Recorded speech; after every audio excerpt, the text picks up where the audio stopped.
We are back with the Ben Stewart podcast. We took a little break last week. I've been doing daddy duty for so long that I can't even remember what year it is, but it's okay. We are back, and we have a friend of mine. Only recently met him through Paul Check.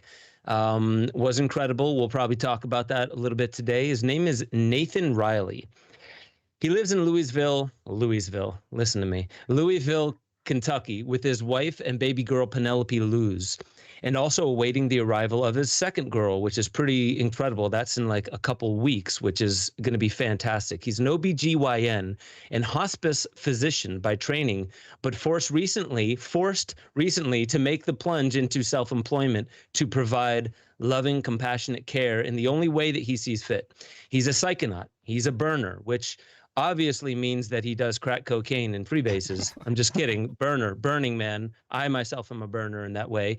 He's a deep ecologist and very thoughtful about his role in improving the world going forward. This is going to be an amazing interview. Just so you know, he was just recently on the Charles Eisenstein podcast. It was a great conversation. So let's just get right to it on the Ben Stewart podcast.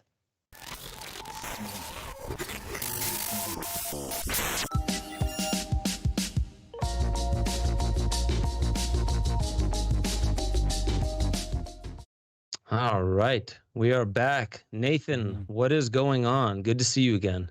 My brother, it's good to see you too, my friend.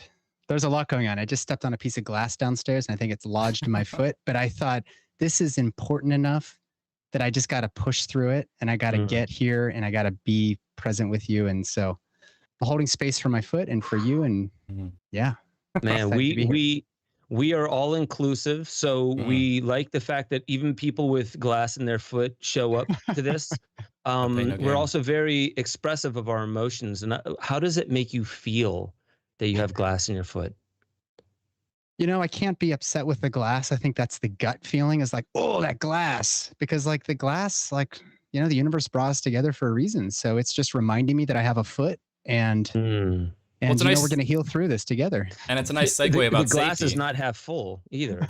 it is a good segue. It's a good segue about safety because look, like this is a great example of like you can't eliminate risk in your life. You can try to reduce it. You can try to move around it, but you're gonna step on a piece of glass sometimes, and it might hurt a lot.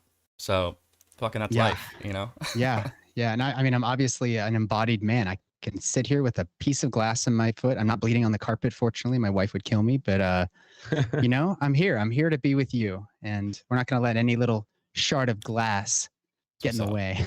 No sharding and no way. Will not. No sharding. We gotta leave. We gotta go, man. That's the first dumb joke of the day. There's lots of those to come, everybody. There's going to be a lot of those. And you know what? I just want to say thank you to those who've shown up at the chat so far. Eliza Ray, Frank the Bald Guy says, woohoo. Eliza says, hey. Evan GD says, hi. Where's Nathan's pink hair? I'm curious of what Evan is talking about. Where's your pink hair? So last year we bought an RV. So we live in Louisville. By the way, Ben, we got to work on, if you're going to be visiting sometime, I'm hoping you and Barb are coming up. Illinois. It's not Louisville. It's not Louisville. It's Louisville. It's like you have gravel in your mouth. Like you have a bunch of shards of glass in your mouth. Louisville. That's okay. Okay. So a lot of sharding in the mouth. A lot of sharding in the mouth in Louisville. Yeah. So we live here. We were going to head back to Burning Man for our third consecutive year in 2020. Bought an RV. And of course, that, like everything else in life, was canceled. So we just took a 4-week trip and we said, you know what? Screw it. We're not like in the office or anything anymore. We went and got our hair bleached. And then it was like magenta pink for the 4-week RV trip. And if that, like my short jorts and my fanny pack weren't enough, I also had pink hair driving across the country. Yeah. So that was an amazing trip with a little 6-month-old baby, and got to see the country and get a little hope. Yeah, very it was nice. Van life in the RV. Hashtag. Yep. Van life is awesome, man. It's going to start getting more interesting.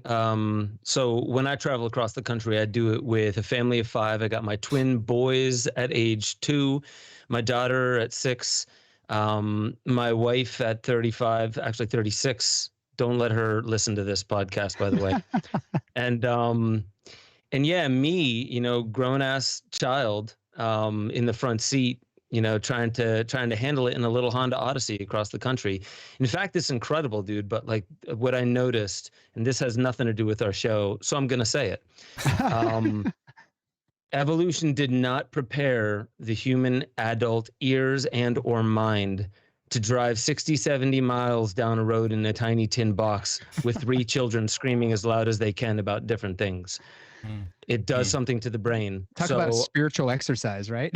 I can't wait for your next Burning Man and all the stories to come out of that, man. Yeah, we were gonna take her. We were gonna take her to Burning Man, the baby, and we didn't end up going. But yeah, burner baby. Burner baby. Yeah, it's like you can have burner phone, burner babies. Yeah, I've been going to this since I was like 6 months. Yeah.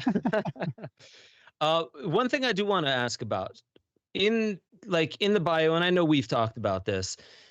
You were forced to leave your job, and I'd love to just dive right in and see like not just what happened and stuff like that. The audience definitely wants to know, but I want to know also like what has it done for you? Have you been seeing hidden form of gratitude that you're noticing from it, or is something coming out and developing your character, or are you just using a Ouija board trying to get back at everybody who shared a part in your firing? You're forced leaving. My little what voodoo dolls or something. Yeah. Anybody out there who has a job knows that like, oh my gosh, if I didn't have those paychecks coming, I would, my life would be ruined. That's the first feeling you get when you lose your job. For everybody out there who doesn't know, because I've talked about this in other podcasts, I'm a hospice doctor. I was caring for a person. I just want everybody to close your eyes and imagine you're 95. You've lived 95 years. And for the last 18 months, you've been trapped in a cell, like in your nursing facility room. You can't have any visitors. Food is delivered it's almost like Squid Game style, like comes through a slot in the door and you eat your food because heaven forbid you're exposed to some contagion. And, in the process of trying to keep this individual, this 95-year-old you're in bed in the process of trying to keep you, quote, safe, you're actually deprived of all social interaction. You're deprived of all compassionate touch, loving touch, kisses, hugs, seeing people's faces, like laughing with others. You've lived 95 years and now you're here stuck in a, maybe a 200 foot, square foot apartment or whatever. And then a hospice doctor arrives and he sits on your bed and he holds your hand and he makes jokes about your time in World War II or World War I even, and you were a professional baseball player. You have this whole legacy, and now you've been reduced to an old person who's dying alone in a room. So, of course, that's not very healing. That's not the way that I would want to go out of this world. Like we all have to die. We don't get a choice about that, but we do get a vote. We get a vote as to how the end of our life looks. And that's not how many people would vote. Most people wouldn't want that. So in being the person that I am, in birth and in death, I sit with you. I talk with you. I maybe even lean on your bed and put my elbow on your legs. I maybe even rub some oil on your feet because your skin's dry. And I connect with you. And I can't connect with you through a face mask, the whole face shield thing, the whole hazmat suit. I can't do that because 90% of our communication is nonverbal. And if you're going to be exiting, the earthly plane anytime soon, I would love to be able to show you some love and compassion. So I took my mask down and I connected. And while I did the right thing for that person, when we sort of protocolized how people take care of one another, which is rampant throughout the medical system, through our economic system, through our food system, everything, you lose something important, and that's the human aspect. So I did the human thing. I felt great about doing the human thing, but hey, you went against policy. We have a 0 tolerance policy. The next day I was canned. And the greatest part of the story, Ben and Gordon, is that they were like, oh, we know this is really hard for you given your life circumstances, referring to my pregnant wife who's now well into the 3rd trimester. And her guest date is November 7th. And they're like, we know this is really hard. We think we have a very generous severance package for you. And I open up the envelope in front of them, and sure enough, the severance is like 6 weeks, which fine, whatever. Money's not that important. Everybody out there, you need to understand that money is just like a Band-Aid. But what was really hurtful is that this particular company prides themselves on leading edge and compassion and integrity and blah, blah, blah. they cut my health insurance benefits off at October 31st with a baby due date on November 7th. Wow. So just imagine you're that 95-year-old and you got like that really great personal touch. You had somebody holding your hand. You had somebody listening to your story, putting their hand on your chest, like getting close.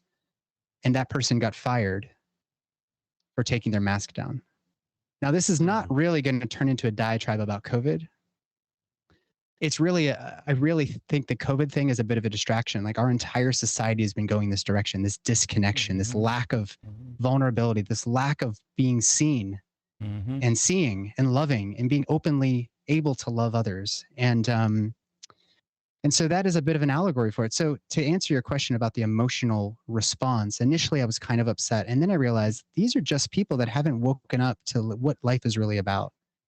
And the way I was fired was lacking compassion, but I don't even have a lack of compassion for the people that did it, because even though there's a lot of things that are uncertain, there's a lot of things that are certain in my life. And I didn't want to be in the corporate medical model. The universe kind of needed to shove me from behind with like a drop kick to the back of my head in order for me to do the work that I needed to do. And so I should be writing them thank you letters and sending them flowers for allowing me the opportunity and really giving me the agency to just grab my life by the horns and live a life where I can lead with loving compassion.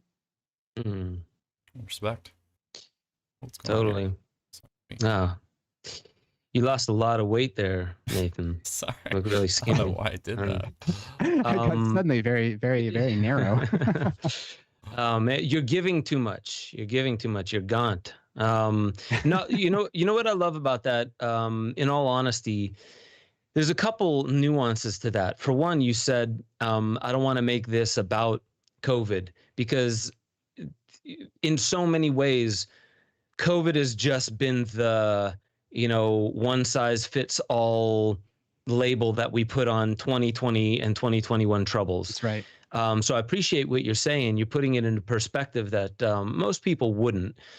But I guess what I really, really appreciate about it is you made the human connection of an individual that's not going to be around that much longer. There's, and this isn't to fluff up what you did. What you did also sounded, not a heroic, against all odds, he took his mask down and talked. No, it's what you do when you're a human and you have somebody in front of you that's facing that one rite of passage that society, I take this back. All rites of passages have pretty much been stripped from society, but that's the one that even psychedelic societies are like, that's the tricky one. That's the one we prepare for all the time. So you did the human thing and you connected to that individual the way that individual might have appreciated most. And you stuck in the memory of somebody who is not long for this world, rather than doing something for the world to see that'll live famously on YouTube or whatever forever. What I like about that is also, it seems like there's the gratitude. You went into the gratitude for what had happened rather than how this disenfranchised you, which I'm sure you've all also had to consider. Where could this go wrong? How do I protect my family? How do I make sure that this moves in a good direction? I know that looking optimistically at unforeseen circumstances, it's good, but it's not foolproof. So I want to say that I really do appreciate that. And I also appreciate you saying short of sending them flowers and thank you letters, I thought of doing that last two times I paid the IRS. And I was just thinking this is ridiculous. It's almost like they know exactly how to drain every last little bit. And then instead of going down the rabbit hole, I was just like, you know what? I don't even know how and why, but I'm just going to say thank you. I'm just going to say thank you for loss of a better thing to say in this moment. And they sent me all my money back. So it works. Wow. I'm just kidding. None of that is true. What I do want to say, man, is you did the human thing. You did the human thing, and it was awesome. And I want to know, are you allowed to? First question is, are you allowed to share the name of that individual? I don't remember the name of the individual, honestly. Okay. And actually, I can't even pinpoint the specific person, because I do that with every single patient. Gotcha. So, Gotcha. I've been an insubordinate, so to speak, in the birth world and in my hospice and palliative care work the entire time I've been in training. So for me, it's not so much that I don't remember their name. I don't mean to imply that. If I went back and looked, I could figure out what, which patients I last saw. For sure. But in some ways, there's a bit of beauty in the fact that I actually can't even pinpoint the time. And so I reflect on the policy. It's clearly, there it is. I need to wear a face mask. I need to do these things. I wasn't doing that for any of my patients because they deserve better. And the world that we're all hoping we can rebuild. And I mean, this is not about COVID. Like, we've all known that there's ills in our society. And what's the, is it Krishnamurti? Like the sign of good health is not your ability to adapt to an insane society. Yeah, exactly. I mean, so I wasn't ever willing to adapt to that. And it's been, to the principal's office from kindergarten all the way up until getting canned at the end of my, my quote medical career. But, it's, that is just how I treat people. And if that's how I treat people, that's not the way the corporate medical, system works. And so let's build something new. I can now do it on my own terms, and I can spend as much time as I want with people and really give them some support on an emotional, etheric, astral, physical level. I mean, I can do all of the things. And a part of my gratitude is like, wow, like this is an opportunity for me and my wife to step back and figure out what world do we want to co-create together. And it's not going to be me working until the wee hours trying to keep up with the Joneses. It's going to actually be me figuring out, what do we actually need in our life? And what I need is love. I need compassion. I need friends, and I need community, and some healthy food, like without glyphosates and all that other shit in it would also be really nice. Yeah. Diva. You want to live a healthy life. Diva. That's where you draw the line. Oh, what? Yeah. Organic food? Fuck you. No more of that, man. It's McDonald's and Chick-fil-A all the way. They're essential services. They were open throughout COVID, God. They're speaking up now, man. People are they are the reason we are skyrocketing into the 21st century. I think they even invented smartphones, if my research tells me correctly. Awesome. I know we joke around a lot about this, but I mean, so the interesting thing about this journey that you just went through, to me, is it's so strange to say it, but it's not the superhero thing to do either. But we are definitely in a time, and I'm also not talking about COVID. I'm just saying, like, it's a sign of where the times are going, that there's something that's cracking down and becoming more rigorous and becoming more blind to the nuances. Like, I remember always hearing, like, justice is colorblind. Yeah, but that doesn't mean it has good vision. Like, so it may have become colorblind, but the bottom line is because we have to treat everything like a defined unit out of Webster, Merriam-Webster's dictionary or something like that, it becomes very impartial to the actual human lives that it touches. So I find that really interesting. And I want to know is, like, where are you headed? Like, what, when you started pondering, okay, this is a moment not to, do what Stevie Buscemi and Billy Madison started doing and making a hit list, right? you start figuring out what you want to do with your life and what your core values are. So you named a couple of them, but, like, I want to know, like, what is the trajectory now? What is Nathan Riley looking to do with all that experience, everything that you learned, and what is calling you? What does the next step look like? And is there a timeline, or are you just in free fall looking for the signs, or what? It's come to me in a variety of ways, and it's actually something I've kind of been envisioning for years.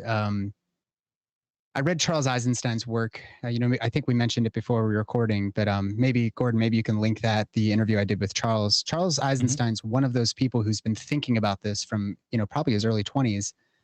And he wrote a book. I mean, he wrote a couple books: Sacred Economics, The Ascent of Humanity. He wrote a new book, his newest book on climate. But the one book that I really, really was captivated by when I read it, maybe back in college, was The More Beautiful World Our Hearts Know Is Possible. And he really imagined, it's really a book about the nuance. It's about taking those first steps, the courageous first steps, towards what we want, as opposed to trying to just become somewhat complacent with the stuff we've got.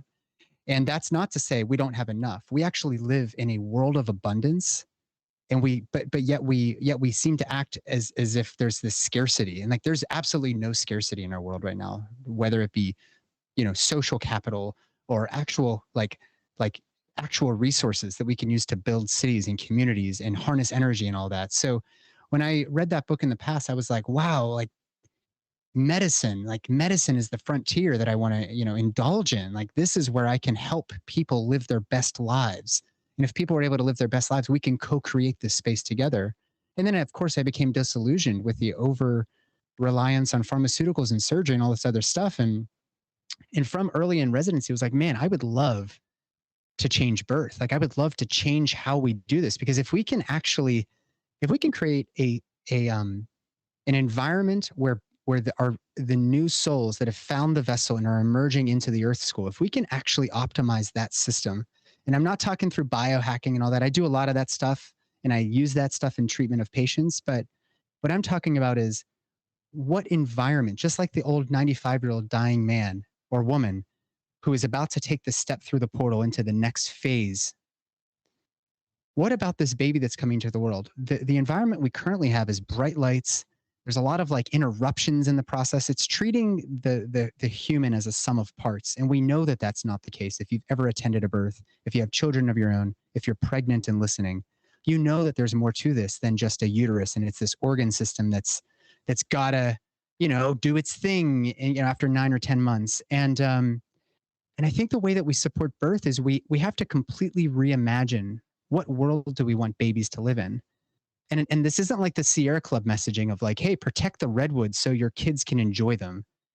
This is, if we believe in compassion, love, community, and connection, how can we build that around the space of birth? Like the whole process of birth, where these two people have co-created this safe space for this soul to emerge anew and be reborn into this space. What would that look like? And in supporting the birthing person, the things that come to mind for me is that they want to feel safe, they want to feel loved, and they want to be treated with respect and compassion. In hospitals, it just doesn't work all the time. Yes, there's reasons to have a baby in the hospital. Yes, there's good reasons sometimes to have C-sections. But whenever we're removing babies from the abdomen, in some parts of the world, some cities, it's like 90%. Like in Brazil, you can't have a baby outside of the hospital unless it's an accident. Like, you're heading there and suddenly, you go into labor and there's the baby, right? You're too far away or something. And what I imagine as this lovely space is really in space that Ben, you and I, and even your wife have talked about, which is it's like an intentional community that supports the beauty and the sacredness of birth. And that also pertains to the land. It pertains to the trees, the flowers, the insects. It pertains to how we treat one another. So I have this dream that I think I'm going to have to realize sooner rather than later, to open up a holistic birth and death retreat center, where it's not being governed by government regulations or the insurance companies. I'm not working for the insurance anymore. I'm working for you, and I'm working for our communities that we want to see thrive. And so I'm thinking, let's change the lighting in the hospitals. Let's change the wallpaper. Let's get rid of right angles. Let's use biophilic design to design not just this space, but let's create a whole hospital where we can do all of those things, but provide a real environment for healing. And it would be on, land, adjacent to a biodynamic farm, right? And we actually we bring God back into the picture. And I'm not talking about the Catholic God that told you it's bad to play with your wiener. I'm talking about source. I'm talking about spirit. Like, what we all know drives our dreams and drives our values and our visions. Like, we know that. If you walk into the woods alone without your cell phone for 5 seconds, you feel it. You know it's there. So let's use that. Let's actually become a part of nature instead of fighting nature. And we can do that through all of the technologies that we have. But instead, we treat everything as sterile, and we treat it as a medical procedure and a surgery. And that's just not good enough anymore. So I'm manifesting this now, and I'm always looking for partners that want to help me with it. It's in the early stages, but we are going to need, in the new world, we're going to need open-minded doctors that are also very thoughtful and open-hearted. And that's the guy I want to be. So that's what I'm manifesting right now, Ben. Beautiful. Beautiful. Yeah, we did have that conversation. I know you spoke with Barbara, my wife, Yeah. about her parts of that vision, which are Yeah. incredible because she, we've had 3 children in 2 pregnancies. That's how efficient we are. And really like home birth for our daughter, and then for the twins, we wouldn't have had a doula or a midwife risk their license in order to do a home birth for us. So we caved and we did it in Boulder, and it was a great hospital. It's just so strange to feel like there were 15 nurses in that room gawking at my wife like this is unreal. She doesn't want any pain medications. She won't let the doctor give her or the anesthesiologist give her Pitocin, even though they did without her even knowing. And she was commanding them. And I felt, to me, like, but isn't that how it's supposed to be? And everyone else was like looking at her like she was an alien. Like, how is she doing this? And so it really makes me feel like, how far have we gotten? I know that most of us, this audience is quite hip to these things, but on your back at an incline, like you're on a lazy boy chair with your feet in stirrups, that is not, according to nature whatsoever. That helps the doctors. And I'm not going to get into the whole, That's right. that helps white male doctors. Like, yes, that was the predominant out there, but that is just, you're right. It looked like a procedure more than anything. It was almost like cattle. Like, hey, we're going to get another unit in today. Make sure you have your notepads out so we can document it and make it an official, corporate fiction, legal fiction, and all that. And so we do. It's like we focus. There's so many nuances that we add on top of children being born, that it starts turning more of a business than anything that cares for the humans. That's which right. seems like it's exactly what happened to you at your job, like hospice. What is our main objective at hospice? And so it's almost like, what's the first rule of Fight Club? And all the doctors Make money. Wear a in. mask. Yeah, like avoid liability. That seems like that's what it is. Like, avoid Inspiring. liability at all costs. That's right. Yeah. That is inspiring, right? Man. Yeah. It is this world that we're living in, though. It's strange, and I'm glad you seem to be a little bit more balanced. That you're not just blaming it on one thing in society as opposed to others. That is one thing that I love from Charles Eisenstein, is he's showing, like, listen, we're doing way too much of this. Locate the problem of humanity and make it this one thing that you can wrap a headline around, and then that's the thing we're going to harp on for a long time. Like, this is the problem of all the world's ills, is this one little thing. So I'm glad you're not falling into that trap, and you're seeing that this is a systematic. It's almost, or what they would call systemic. It's everywhere in the system, and it's something where the entire system needs some kind of chiropractic adjustment, or I don't know, plant medicine experience. What does the system need? Literally was thinking that. Yeah. I just encourage what do you think everybody. the system needs? Yeah, so what I'm describing is, I want everybody just to like pause and think. You're attending the birth of a baby.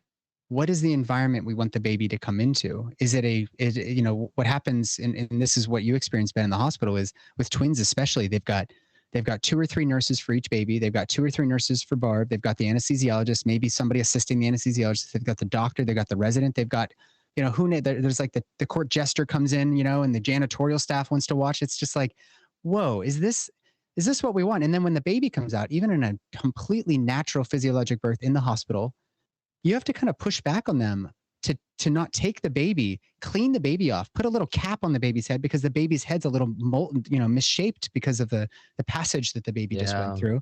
They then they like kind of change the sheets. They wrap the woman and the birthing person in a diaper. They cover them up. They like sort of let them breastfeed.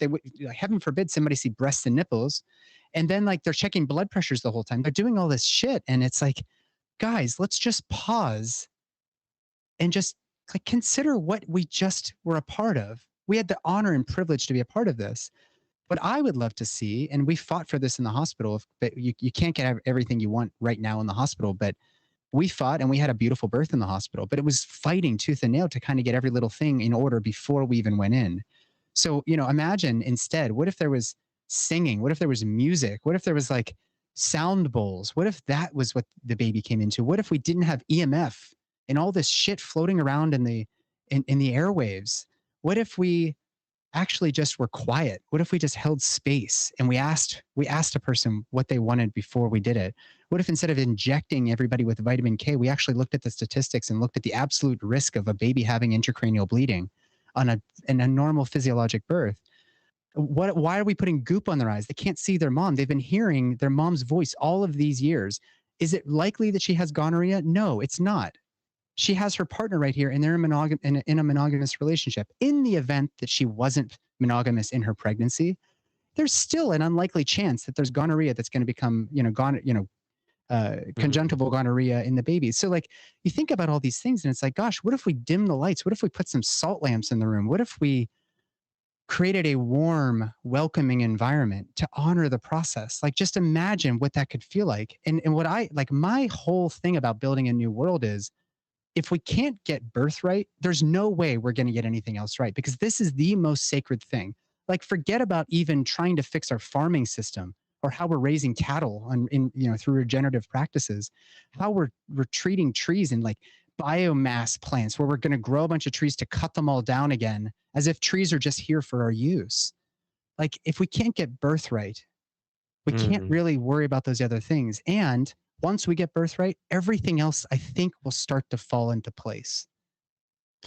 It's interesting. The way that you're speaking about birth, it's just following the same tenets that a plant medicine experience would have. Set and setting is, and this is tried and true. And I know psychedelics are a more recent study, but it's across the board. If you take care of the set and setting, and everyone understands this, I'm sure, that's listening, but the set would be your mindset, and the setting is the environment that you craft. So if you have skills and tips and tricks and things that calm you down or put you in the right space, that's all that we're really talking about. And you're definitely right. There's something about those fluorescent flickering lights and the square 90-degree angles. There's something about it that is more clinical and built for cattle, if you will. It's an assembly line. And that's even rude, saying that it's built for cattle. Like, oh, because cattle are so much less than us. Like, treat the cattle like that, but not humans. Bottom line is like, set and setting works everywhere. Where do you think cows would want to graze?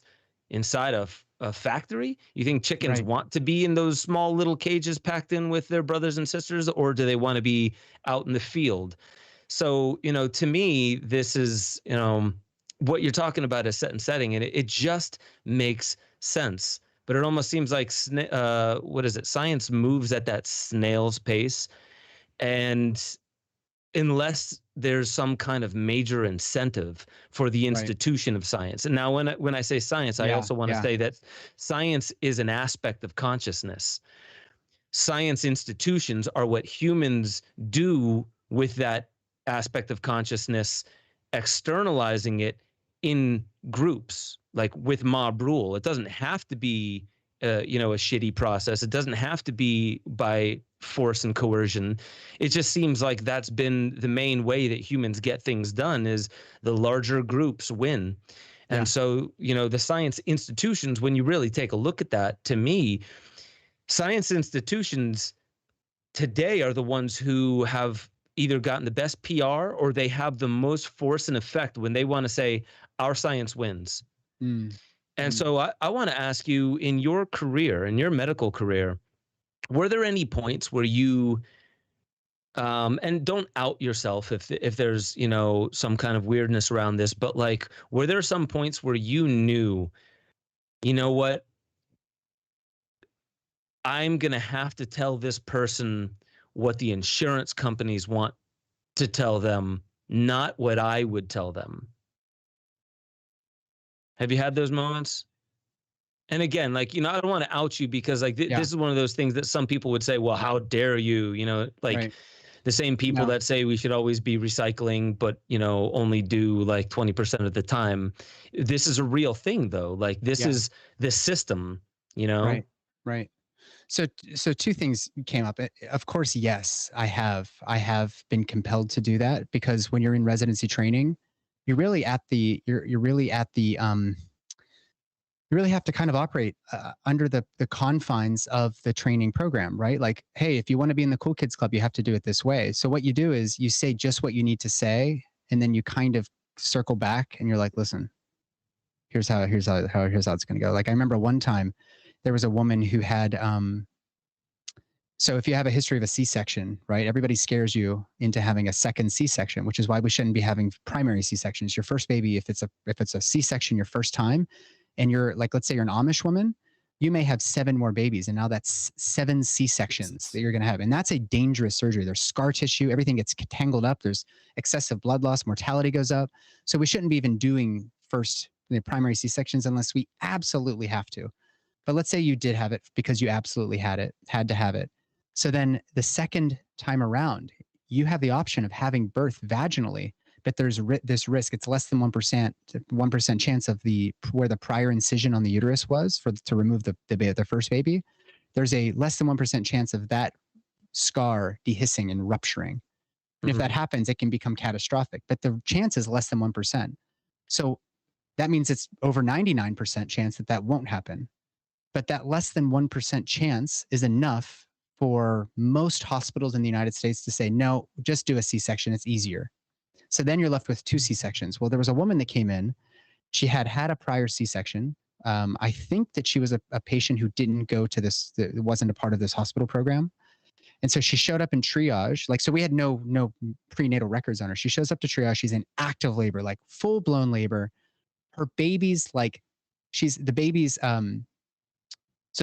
head down, and she was planning on having a second C-section. And she was like, oh my gosh, we got to have a C-section. I was like, there is a risk of the uterus rupturing. She was like, well, what's the risk? And I was like, it's less than 1% chance. Well, then like, maybe we should just do it vaginally. I was like, I think that's really good. But she was like in the active process of in labor. You know what that looks like. So she's not there to have a conversation about risks, benefits, alternatives.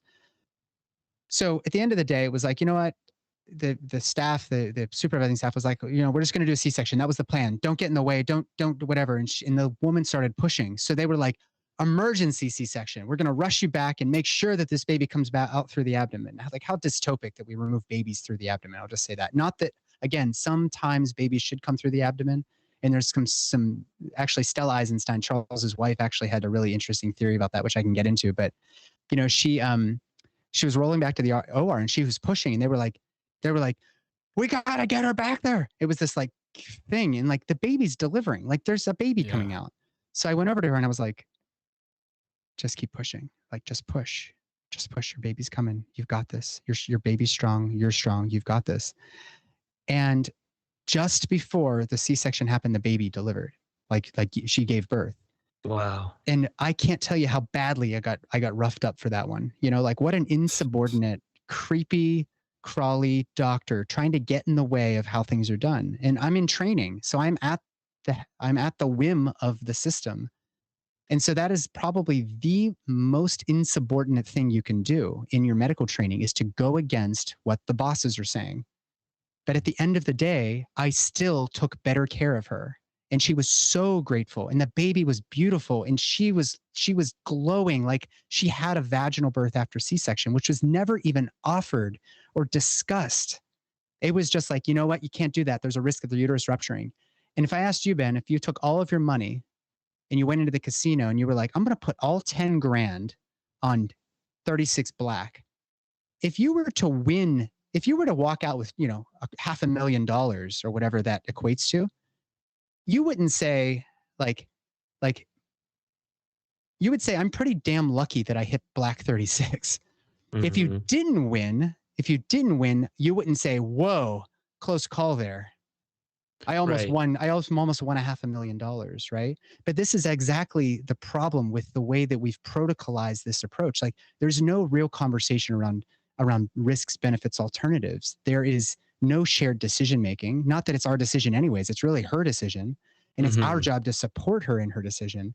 There's not even a clear delineation of the risks in absolute versus relative risk and all that stuff. Like, they're just told, hey, if you don't do this, your baby's going to die. Of course they're going to go along with that. But that's not how we should be counseling patients. But yet that was how I was trained to counsel. And the people training me didn't even realize just how coercive that language is and that approach. Yeah.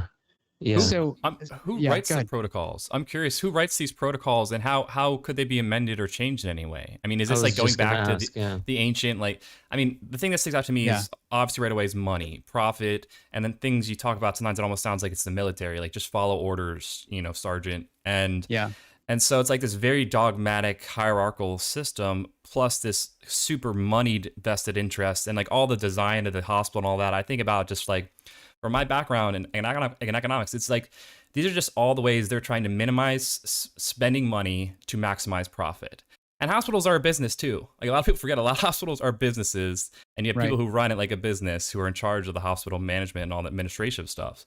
So, but getting back, who writes these protocols and how do we change them? Like, yeah, so there's a culture of medicine, really. It's not so much that somebody in some ivory tower is like, aha, and then we will do this, and then we will do this thing, and then aha, here's the next step. And then you pop that on a patient. What really has happened over the years is physicians have started to act out of a fear of liability, like you mentioned, Ben. And then as a group, they've decided, you know what? This is the way that we're going to do things. And if you, as the lone wolf in the group, out of 20 doctors maybe, says, I'm going to do this differently, it doesn't jive, right? Like, there's a culture that they've developed. So people, especially young physicians like myself, you come out of your training and you're really good at C-sections. You're really good at this. You're really good at that. But if the group that you join is like, yeah, I know you're good at that, but that's just not how we're going to do it. Like one example is when you do laparoscopic surgery, OBGYNs do birth, and they also do all of the other GYN stuff, including some pretty awesome surgery.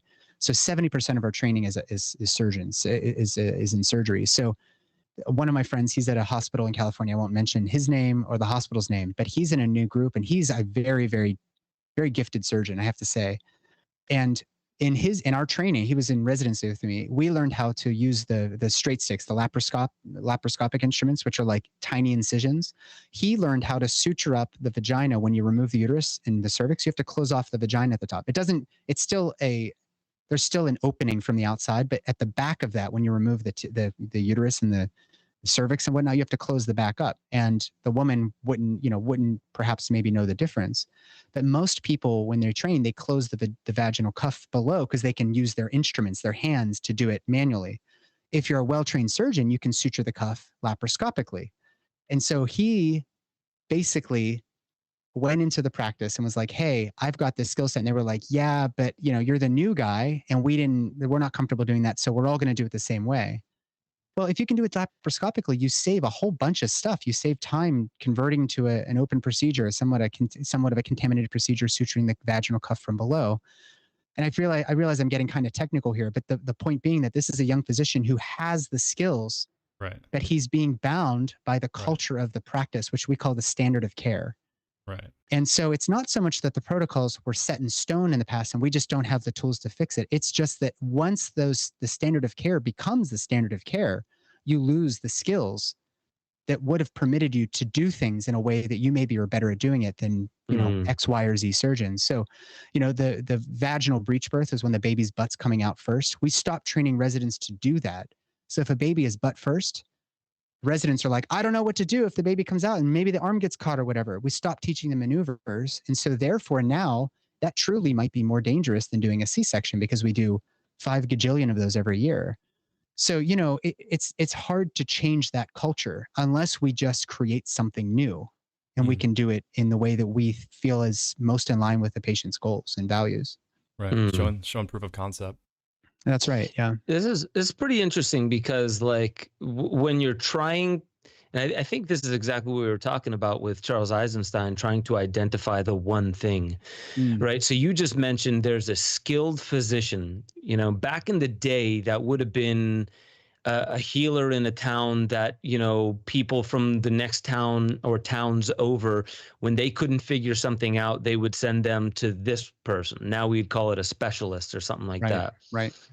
So it's the term would be cutting down the tallest poppy. You know, we need everything to be uniform. That doesn't make it better, but what it does is it allows for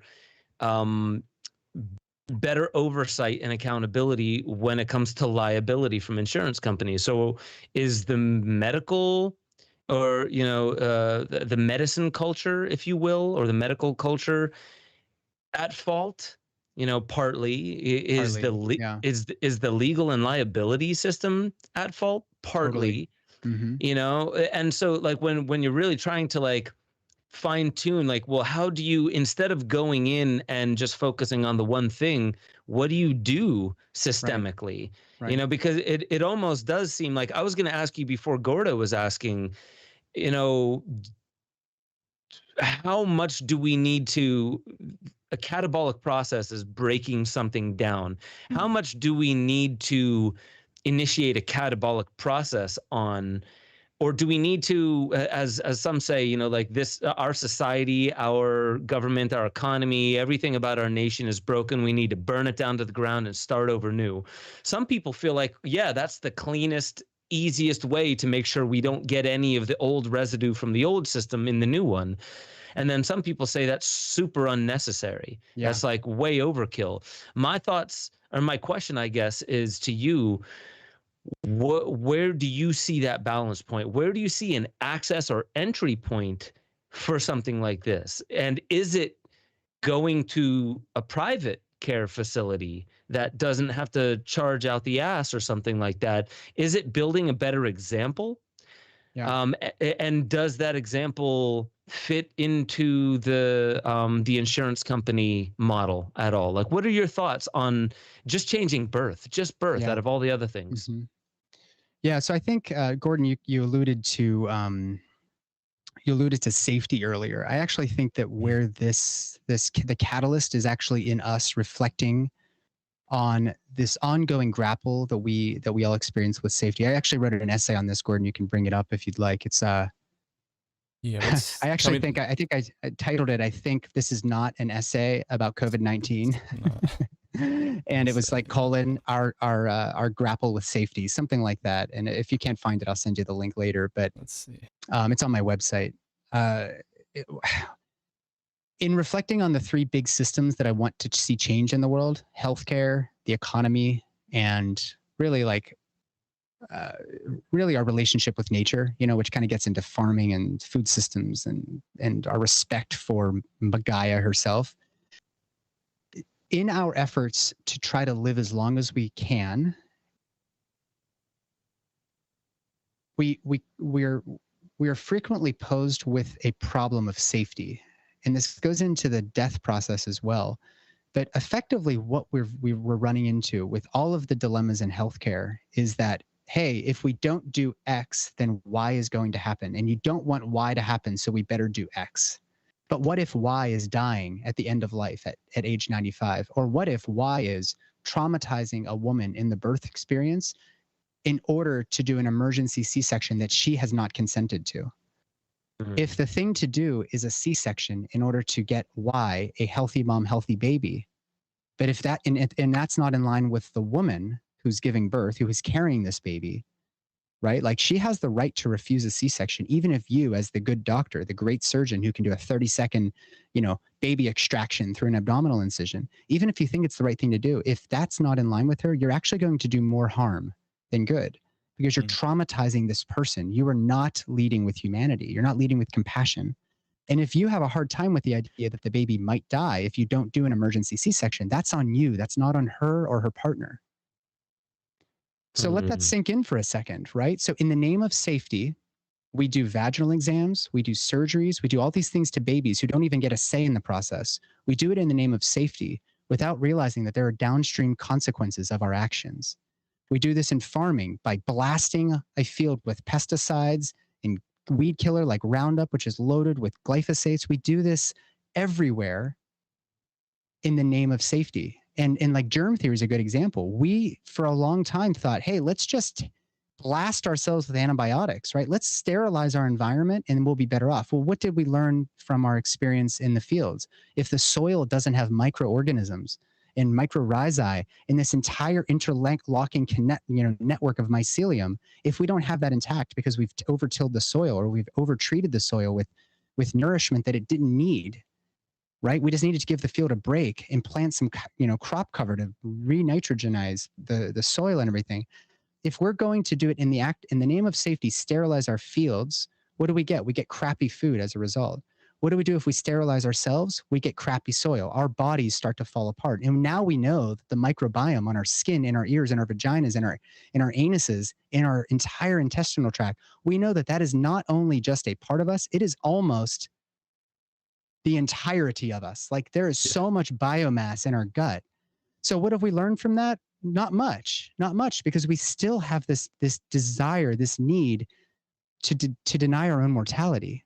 So much so, I've said this multiple times on other podcasts, so much so that even when you die, Ben, most people in your position are going to say, well, I want to be buried in a box that's lined with lead, and I want you to put me in a concrete tomb so that my body doesn't decompose as fast as the others. Like heaven forbid you actually get reabsorbed by the soil so that Gaia can repurpose your parts, your amino acids, your polysaccharides, all of that stuff, and redistribute it into the land in order to heal Mother Earth and to produce more flowers and more trees and more humans. So I think safety, I think if we can all sit back and just think about how our fear of mortality and pain and deviating from the standard of care, our fears of what that might look like lead us to do things in the name of safety that have downstream consequences that we couldn't possibly fathom. And I think COVID-19 has really elaborated that for us. Like we are so deep in this fear of the unknown, the contagion or whatever, that we're willing to isolate ourselves and keep ourselves inside, out of the UV light, away from grocery stores, going to Chick-fil-A instead, right? Not seeing our moms, not seeing our grandparents who are dying, right? They're dying alone now. We're so afraid of everything. Our neighbors, we're afraid of what's on our hands. So we over sanitize everything. We just can't get comfortable with the fact that we are mortal beings. That is the beauty of being alive. It's the immortality key. Yeah, that's right.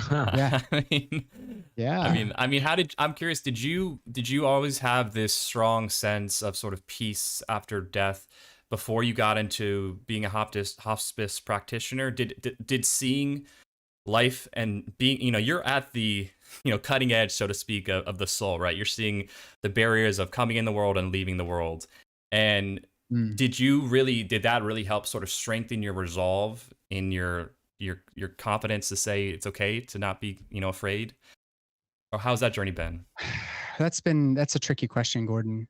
I think a lot of people expect me to say, oh, I tell people I've sat with 1,000 births and 1,000 deaths. It's a lot more than that by now, but I struggle to count past four digits. So the answer I always tell people is that it doesn't make you more comfortable. Like nobody wants to die.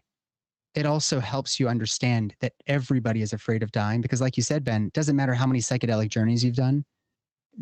There is still a very big unknown as to what happens to us. And, some of us that have gone into ceremony with medicines, we've seen glimpses of that. I think in my last ceremony, I think I was there. Not that that was hellish, not that it was actually, it was challenging, but it's not like, I don't want to go there, I'm afraid of dying. It was more like, whoa, this is not something that I have any life experience with. So naturally, I'm still afraid, but I'm also like, I feel grateful for having been able to be with so many people when they die, because it does help me remember that, hey, when I get home, like I want to have the hottest sex with my wife ever because I don't know if I'm going to see her tomorrow. I'm not going to get to maybe not kiss my little girl and take baths with her again. Like it really helps you embrace this moment right now with me, Ben, and Gordon on a MacBook, sitting in my office, vaporizing tobacco and like just loving you guys and loving talking to you and getting to know you better. Like it makes every moment better instead of that cycle of just got to keep up with the Joneses, got to pay the tax bill, got to pay my mortgage, got to do all that shit. Like that's not where it's at. That's where the money thing wasn't a big deal. And so perhaps the experience of sitting with birth and death, which I see as two sides of the same coin. I don't know which one's the beginning and which one's the end. Right. it has really helped me just become so grateful for being able to dye my hair pink and act a fool driving around in an RV for 4 weeks, you know? I feel you. Yeah. Yeah, man.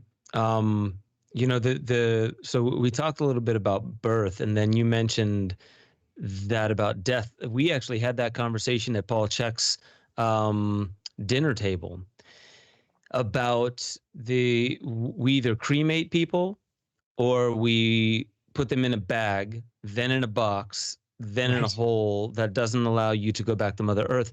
And it was Paul, and I've known this, you know, because when I was really young, I was asking why do we put people in boxes and bags and stuff like that. And they said, well, like, you know, that it could poison the earth. Burying people in the ground could poison the earth. And you know, there's an element of truth to that. That's and then we yeah. and then we, you know, so here's my question, because it's nuanced, and this is a legit one. I'm not driving towards it. You know, I could go off on a couple really good jokes, but I don't want to get banned. The thought of how did nature intend it then? And because it also comes to, like, did nature intend it? If you go back to the indigenous, as far back as you can find, and not as far back as you could find, there was a very clear point where anthropologists thought that, oh, this was the beginning of religion, because people started doing things with their dead. They started putting their dead through special processes. Right. And so that must be the birth of religion, because they realized, oh, maybe there's an importance to this. They're not just a dead sack of meat on the ground that you just let rot, you know? And it could be that. It could also be at the dawning, you know, there could be a bunch of elements missing, but it could be at the dawning of, like, oh, I don't want to see, you know, my mother like that, you know, let's make her look beautiful one last time and then put her out of sight. So the last thing we see is that one last moment of beauty. Yeah. And then, so anyway, the point I'm driving at is, did evolution not prepare for, okay, when you have a few million humans walking the earth, and same with animals, they die, and they just die where they die, and then they go back to the earth. Did God or nature not expect that we'd ever get to 7 billion people? Or did they know that by the time we got to that point, technology, which isn't just stuff like this, like, it's not just, you know, circuits and wires. Technology is also frames of mind that allow us to process information, like math in our head. You know, those are technologies as well. So did evolution just know that at a certain point, Michio Kaku says this, at a certain tipping point of population, technology takes over, and then you're in a different era of humanity? I want to know your thoughts on this. And I don't know if we can go much deeper on this if you don't have many thoughts on it, but what do you think nature intended? Did nature intend for us to come up with ways to eventually start incubating humans so they don't get put back to Earth? Because, mind you, it's also, there's two things we brought up in that dinner at Paul Check's. One, you know, it was partly joking, but they were like, really, with people's diets today, do you want their bodies decomposing and going back into the ground, or do you want to incubate it? Okay, there's a nuance there. And another thing is like, also evolutionarily, do you think we were like, okay, to a certain population point, everyone should just piss and shit on the ground, right? You know, because there's not enough people to make it a huge problem. Right. But now we're living in cities. What do you do with all that stuff? Well, you got to send it to a plant and treat it and blah, blah, blah. But all that food is being consumed by them. It's turning back into that fertilizer that's going to a plant that's treated with chemicals and then UV light and whatever else is done with it. And none of that is going back to Earth. So that's plant material and whatever else people are eating, cardboard and human fetal cells. I don't know what people are into these days. And it's not going back to the Earth. So my question to you is like, do you think there is a point where technology does need to take over, or do we just need to re-envision the way society happens, which is where I lean? Yeah.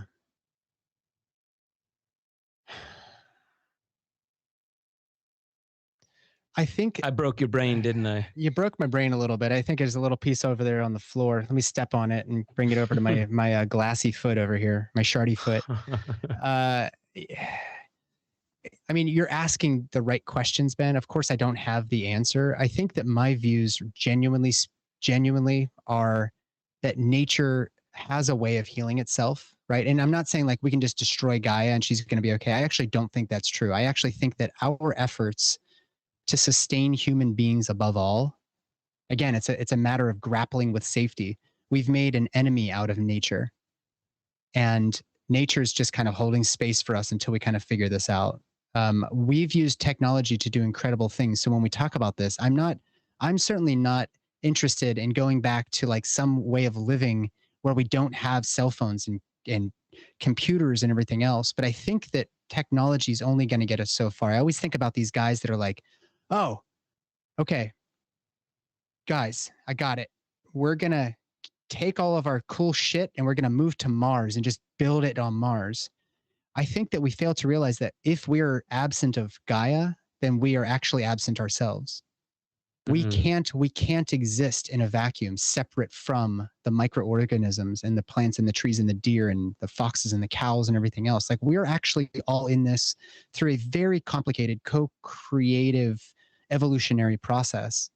And while I don't know the answer to how nature is going to cope with this, I think that if we're talking specifically about technology's ability to save us, I think the idea that we're going to go to an exoplanet and start a new civilization, I think that's whack. I just think it's like, it misses the whole premise. It's reflecting that sort of war with nature. But then furthermore, we've applied technology in such a way that, and this is an unpopular opinion, alert, put your earmuffs on. We've used the technologies, even in my own training as an OBGYN, to not just harness the important part of a woman's menstrual cycle. Like if they're ovulating and they're, you know, like it's with the lunar cycles, like there is a deep connection that women have to Gaia. And we have used our technologies to hijack that by shutting down their hypothalamic pituitary ovarian axis so they don't have an inconvenient bleed. Well, let's take that one step further.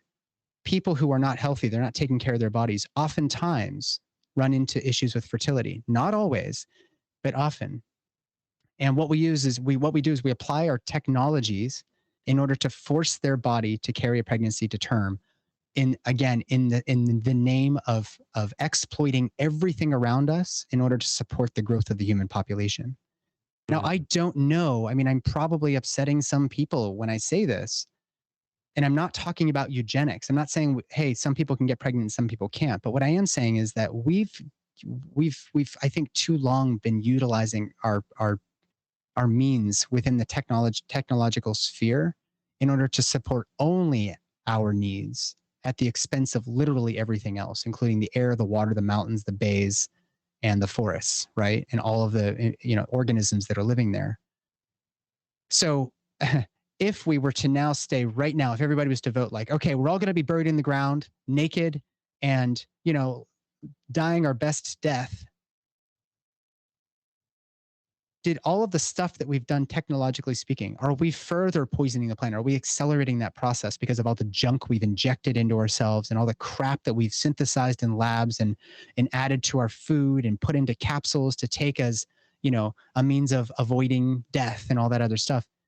Is that done us any good? And, you know, the same goes for death. Like we won't let a person die until we've tried every last technological advance. I've had people on a ventilator and they're on medicine that artificially elevates their blood pressure. They may even have a pump installed in their chest that doesn't sound like a lub-dub. It actually sounds like a pool filter. It's called an LVAD, left ventricular assist device. And they're on continuous dialysis.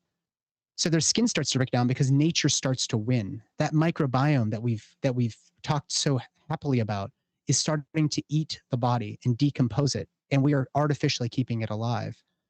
So I guess what I'm trying to say is that we're using all of the technology right now through my lens to make more people and keep more people alive for longer than perhaps Gaia would have intended.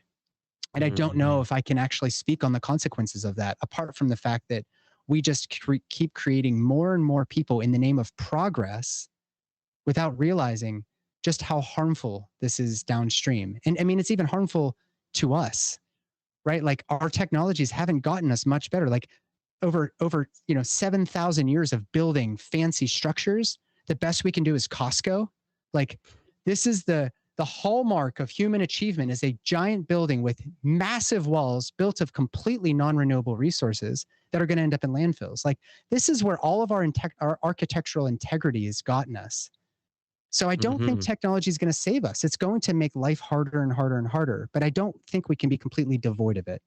And I'm now realizing that I don't even think I answered your question, but it sounded really good. You definitely said, you said many things that put a lot of this into perspective, because I don't know that there is an answer. And I think a lot of people, again, they try to be like, come on, God, tell me the meaning of life and make it so simple that I could understand it easily. Right. So I could just go on my life with the answers.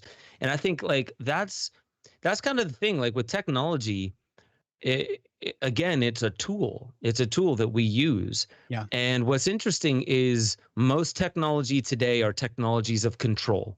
Right. We like to, and what you were saying is controlling birth, controlling death, doing what we prefer. We're all about what we prefer, and we forget about what nature might insist or prefer. And with that being said, like we are also part of nature, and it makes you wonder, like, okay, are we just not listening, or are we listening? Is this a part of human evolution and the school of not just one individual's life, but societies and civilizations over time, that at a certain point, we've learned what we can from biology alone, then we start building our own kinds of habitats. And the thing is like, I would say that, and I know you probably were talking about more modern architecture, but think of how many pyramids there are across the globe, right? Architecture, it almost seems the farther you go back, the cooler it is. And then today it's almost gone into its architectural dark period. But why? Yeah. Is it because we can't build those things? Partly, but it's also partly because our experience and what we demand is becoming more cheap, gamified, at home in front of a computer. Like, I mean, most people don't even know that what's upon us is called the spatial web, or the internet 2.0, which is basically, how do you make the internet not just something on a little screen on your device, but you actually have it in the room with you. Wow. And that comes with like augmented goggles or implantable Mojo Vision chips that allows you to be in the internet. You're driving, the GPS is in your field of vision, giving you an arrow on the road, telling you where to make your turn, because of your field of vision, not because of any heads-up display or anything like that. So like, I guess the thing that I'm thinking of is like, why is Costco, like, George Carlin said it the best. He was like, man, this country was built to be the land of the free, the home of the brave, and what has it turned into? One giant stinking fucking strip mall. You drive from, the tip of the country to the other tip of the country, and what do you get? Costco's, Walmart's, Chick-fil-A's, McDonald's, the same thing over and over and over and over again. And so part of that is also like, is it really just, because it feels to me, and this is why I've been putting out the content that I put out, is just like, it's because the playing field isn't that level, for one. The economic playing field is not that level, and everything's becoming gamified in a sense. And really, at the end of the day, I almost feel like what's best for humanity is just a PR campaign. Yeah. What's best for the humans it's just a PR campaign. Yeah. Oh, well, humans seem to like it when you tell them you have their best interests in mind. It keeps getting our guys elected to office, and it keeps the whole theater and the charade going on when we can somehow convince people that we actually care about them. But over time, they end up like catching wind that we're full of shit. So what we have to do is have this two-party system where when they're sick of the one party, then we can start saying, you see, it was always better on the other side, so come on over onto that side. I don't know if you know the De Beers thing, the diamonds, when U.S. economic forces were sending people in to Africa to mine diamonds. How did they do it? They exploited two warring tribes. They would give the lesser dominant tribe weapons, high-tech weapons, and they wouldn't give the other side anything until that teeter-tottered. yeah, until the more dominant tribe got killed out, and here's the dominant one. Then what do? You start taking away their guns and you give them to the other side. Mhm. And in return, what do is you tell them, you work the fields, you give us your diamonds, and that's how we can make what should not be a scarcity. Diamonds are not scarce. Turn it into a scarce commodity. And control the market. Exactly, controlling the market. And so, there's I'm really curious, no question in there. Was that the plot of Blood Diamond, by the way? Yeah, that was part of it. Leonardo should have gotten an Oscar. Yeah, hey, but you I'm never curious, go full retard. I'm curious, like when you guys talk about like, because I guess I'm not really pushing back here, but like to me, what I see is everything you're talking about definitely resonates, is true. But I think what we're experiencing, or when I study the internet and I study geopolitics and I study these bigger macro patterns, it seems like the charade is starting to be up. People are waking up globally, right? And you can attribute that to many factors: word of mouth, the internet, general late stage force, capitalism. The list goes on. But the bottom line is people are waking up. The uncomfortable, tricky part, it seems like everyone is like, we want these new solutions. How do we get them implemented? And how do we do it within a system where a very small group of people are clearly going to be pushing back very, very, very diligently, because this system we currently have is very much designed for that type of specific class of people.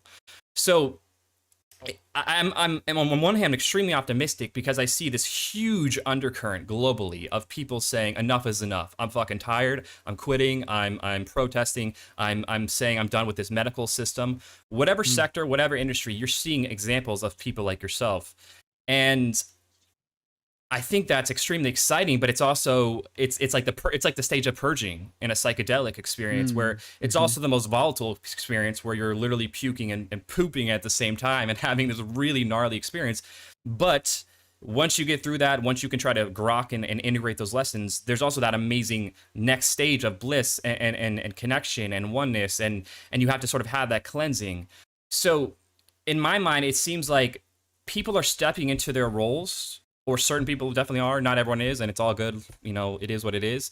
But the more we have people step into those roles, and the more people in those different roles within different sectors unite in community and do things like this and share what's up, introduce people to each other in various ways, the more we provide a systemic solution, right? When we have a systemic problem, we need systemic solutions. And you're seeing people step up. I mean, Russell Brand is blowing up because he's one of the authentic voices on YouTube that can talk about heavy current events, heady things, and do it in a more spiritual, grounded way. Similar to yourself, Ben, and you just said this in your recent Waking Infinity. We need more people in the media to be authentic people who come from a place of humanism and spirit. We need people in the medical field, in the agricultural field, every sector, and they're there and they're ready and they're pumped and they'd love to. But the problem is their concern of switching because of, I still got to pay rent and I still got to survive as a human. That's the whole challenge. But the people are there. The solutions are there. So, I don't know. Does that kind of resonate with you guys? Does that make sense? Like, I really feel like trust. Like what you're saying is just like, we all want the solutions. It almost feels like trust. Like we don't know, like we know that everyone's seeing the writing on the wall in some way, but we don't know who's in on it. So I come from the conspiracy background. I love that. Personally, I wear it like a badge of honor because, I'm not trying to uphold some kind of status that I had prior to that. I was in a band. So like, to me, I don't mind what kind of like boats that I rock in some way or shape or form, but I also I actually just had somebody on Patreon. This might be the perfect time to mention it. Someone on Patreon, because I come from that background, people that are deep, deep, deep in conspiracy, and that's the world that they live in. They just expect to hear things in those terms. And so I kind of feel like I am in the business, even though I believe these things are happening, I'm also helping rehab certain people from the mindset of I can't trust anything that's gaining traction, because if it's gaining traction, there's no way it's happening without the Illuminati's help. Right. And I'm being perfectly serious too. Like, it is the Illuminati. It's some canned category of bad people that never have your best interests in mind, that control everything, and anything that could ever be done that looks right, if it's gaining traction, it's wrong and it's there to trick you. And so I had somebody on Patreon, and actually this was a fine comment because I also agree with him. He was like, well, I kind of agree with him. He said, Ben, it looks like lately you're tiptoeing around NWO/WEF, meaning New World Order / World Economic Forum topics. You used to go hardcore on these in Esoteric Agenda, Kymatica, your older films, and he was basically just saying it, I guess, because he's testing the waters, like, is Ben being bought out? And, there was a guy, Evan GD, on the chats here, that just made a joke, but was saying, like, something about how I sleep on piles of cash and, from all my shill money. And, and I keep mentioning anyone who says that, for one, I'm just like, dude, please keep calling me a shill, because, I want to know if I'm being played, for one, but don't you think I'd be using all that shill money to get more than, Quit LARPing, 13,000 subscribers on YouTube or something like that? Yeah. So the bottom line is like, for me, here's exactly why and the reason why I bring all this up is the trust part, is because we're talking about these solutions that seem to be replete across the board. As you were talking about vaginal birth there, Nathan, I had a bunch of women piping in about exactly what you were talking about at that very same time. Wow. How, especially about like I forget who said something like birth and death are not clean, they're messy processes, so here it's Tara Petropoulos saying birthing and dying are messy processes and far from sterile natural processes. Sterile processes, I guess what she meant. Rise in childhood immune problems are connected with the idea of sterile is good, and that's exactly what you're talking about. That's right. So if we have a lot of people that are on board with this, how do you make it systemic when most people, if you look at the world now, and that's exactly what I'm getting at, the trust thing. Yeah. Can anything gain traction? Because look at Black Lives Matters. So the thing is like, that was actually more popular to a widespread group before it started becoming really popular. And then it became polarized. A lot of people really championed it, and then a lot of people absolutely opposed it. But before it gained real public traction, it wasn't something that, people on the right were like, down with BLM. It wasn't until it started becoming a big thing. That, to me, shows that we have a trust issue, and it's not partisan. It's not left or right. Neither side. I mean, it's institutional. It's systemic. I mean, you look at the data. I mean, our trusts in institutions are at all times lows, and so, and we want to bring you back in here, Nathan. But like the key is like, look, like we have the solutions. The problem is implementation, and one of the key ways to get these solutions implemented is having trustworthy actors being the ones implementing them, right? Trusting somebody like Dr. Riley to be the one delivering your baby, and so, yeah, please jump in, Nathan, but I'm totally with you. I think trust is a huge part of it. I don't know if it's the only thing, but that's definitely a key part of why we can't implement a lot of solutions. I mean, I think that the thread that kind of meanders through what both of you guys are saying is, I think there's fear and there's trust, right? Like, I think people have a hard time trusting because they're afraid of what the consequence is if they meander off the path, right? And a friend of mine, Jason, he was like, what I'd like to see more from you, because I recently released my new podcast, which is super fresh. If anybody wants to check it out, it's the Holistic OBGYN, and it's going to be really conversations around these topics. It's only 3 episodes or 4 episodes deep right now, but my friend Jason was listening, and he and I are close friends, and through his wife, who's a midwife, like this sensational couple. They're just these awesome people who are also sovereign citizens, and like they're over here and like kind of where I want to get to. But he was like, what I'd like to hear from you? He's like, your podcast is great. He's like, I think I need you to grab the microphone, and I want to hear the burner Nathan Riley just come out into the microphone. And I think what he was trying to say is like, we're all just doing our duties based on somebody else's rules of play. Right.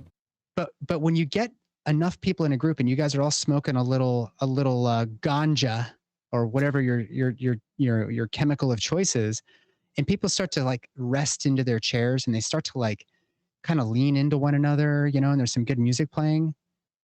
There's some magic in that because people actually start being themselves again, right? Like we're all so censored. We're all so, and this isn't about political correctness or anything. This is like, if you know something's not right, don't do it. Like if we all just didn't do the things we know are hurting other people, right? Like if you want to be a billionaire, that's really, really great. But if everybody around you is like struggling to find food, you're equally in the shitter. Like you are poor if your community is not right there on your same level. And I'm not talking about socialism or communism or anything else. It goes back to the doctor-patient relationship for me. Like this guy is dying in bed. I'm not going to put a white coat and a hazmat suit and a face shield and a face mask because it actually is a boundary between us connecting. And the reason I take my mask off is I want you to see me and I want to see you. And if we're both acting in our truth, in saying and doing things that we truly resonate with, all of this other stuff goes away. These systems of control, like the most clear thing, right? And everybody's like, there's all this uncertainty. Yeah, there's uncertainty. And it should be clear as day that a lot of our government institutions and these big businesses and these big corporations don't give a fuck about us. Mm-hmm. And it's okay to say that. Like, yes, I said a bad word and I said, hey, down with the system. And yes, you're going to find some sort of contradiction to that because, you know, how would I have gotten my surgery if I didn't have health insurance? Yes, all of that is also true. But if we can't recognize that we are not really even playing the same game as the people that are controlling every aspect of our lives, then we're fucked. Like we're royally fucked. True. So the next time you go and you're like lined up at Chick-fil-A, or you're passing the guy who's homeless on the street, or you're just like, you know, how am I going to spend my time with my wife? Or how am I going to spend my money in some way? You have the opportunity to do the thing that you know is right. And I don't know what that is for you in every moment. But you have to just trust that if we're all just doing the right thing and leading with love and compassion, all of this other bullshit that just drives us crazy is going to come to an end. The problem is that we're all afraid of the consequences of stepping out of bounds because we're worried about what our friends' circle is going to think. We're worried about our parents are going to think. Forget what your mom said about what you need. Like, you know what you need. So do that thing. And I mean, even like in my lifestyle, my holistic health coaching, I get these people that are like, they're doing all the supplements, they're doing all the exercise, they're CrossFitting, they're like, you know, they're like superhumans, but they have absolutely no, like they have no direction. They don't even know what they're getting towards. They just need to make more money to buy more things to impress. What's that line from Fight Club? You make money, or you spend money you don't have on things you don't need to impress people you don't give a fuck about. Like, like we need to really, really think about how we spend our time and how we connect with people. And like these systems of control, they just dissolve like that. Like there is no more control if you and me are taking care of one another, and our neighbors and everybody else. Yeah. Dude, I love that. I love that. And we touched upon trust. And I like that you went back and you kind of touched upon that. And it's nice that when you were mentioning trust, it's not just of the outside world. It's trust that you know right in here. Yeah. When you're about to perform an act that is not aligned with your conscience or your soul or whatever term you want to place on that. And I think that's, you know, it's super interesting because that's what institutions have done. Cutting down the tallest poppy is also removed a bit of that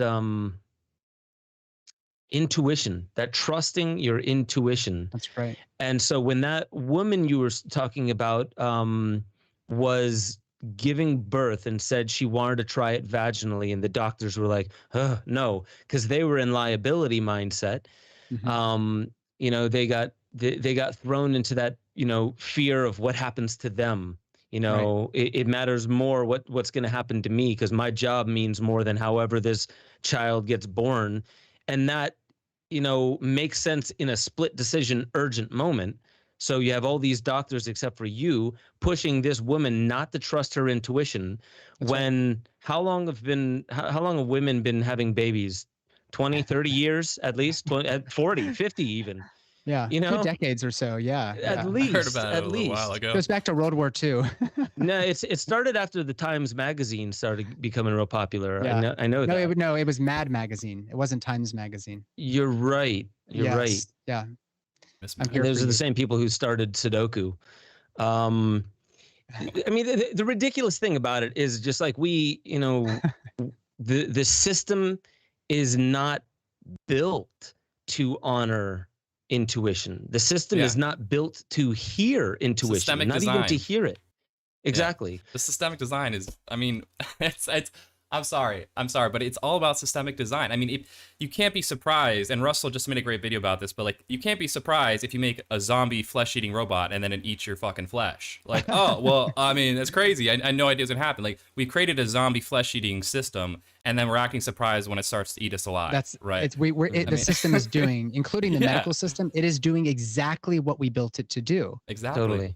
And a lot of these systems of control are kind of like banking on the fact that we're not actually going to go with our gut. Like, people think you're talking woo woo. No, like, when something is right and wrong. And if you do something that's wrong, it actually hurts you as well. Yeah. You know, and we have a whole bunch of wounded people walking all over the place, just wondering when the answer is going to fall from the sky. The answer is right here, guys. It's right in the center of your damn chest. What like Rudolf Steiner would say, up here we have thinking, down on our feet we have feeling, and right here we have will, right in the center of our chest. That's where the answers are. So if you think about, like, back to monocultural farming, does it make sense that we have cleared off so many acres of forest to grow soybeans? Does that make sense? Does that feel right to you? Or does Chick-fil-A feel right to you? Or like, whatever. I need my soy latte. This is up to you. We have to, chai soy latte. Hey, what are you going to put in your soy latte? Right. If it doesn't feel right, why are we doing it? And that's really what I think. That's really kind of where my life is taking me. Like, we have got to have more conversations around just doing the right thing, and that right thing, it comes from here. Yeah. This is where I feel like I should then also mention a big part of the solution is the stories that we don't even realize we're hook, line, and sinkered by. Jamie Wheel wrote this book, Recapture the Rapture, and he's talking about the dominant ideologies of like the savior. So like Christ all the way to Neo from the Matrix, you name it. There's always this one person that has to sacrifice the biggest that anyone could ever sacrifice. And they have to pretty much risk life and limb, and they're the savior. And that's a story that's very, very dominant. And he had a very good interview with on Aubrey Marcus's podcast where they talk about this. And then they go through a bunch of different examples, and Aubrey says something and he's like, yeah, that's the exact example that I'm talking about. Right. We don't realize how these stories infiltrate the way we make our decisions, the story we tell ourselves about ourselves. Like, well, this is who I am. When I wake up in the morning, this is the kind of dad I am. This is the kind of blah, blah, blah. And I definitely see it being proliferated, but this is why I also see that it's beautiful that you are using your voice. Thank you, Nathan, because we also need more examples of people that are like, I'm going to go the human way, because the other way is the machine. It really is. The other way is the machine. Right. And the machine has been being built long before electronics. When we talk about the artificial person and the corporation and how people are born into a system where you are literally a legal fiction on paper more than you are flesh and blood. You go to court for some reason, you're not representing the human. You're representing the legal fiction that you have documents. Asset. Yeah. Right. Yeah. And that started long, long ago. So there's the machine that does not care for the human, but we call it fair, blind justice. And that's what a civilized person does. Like, don't do what nature, told you to do. Do what the machine tells you to do. And we don't see that as such because our story tells us that that's not a machine. That's civilization. That's high society. That's how you climb the ladder of, whatever human evolution is telling us to be. Like, that's how you become a better human. And I think, I really do feel like there's been such a stranglehold on the way stories get out to the people. One is news.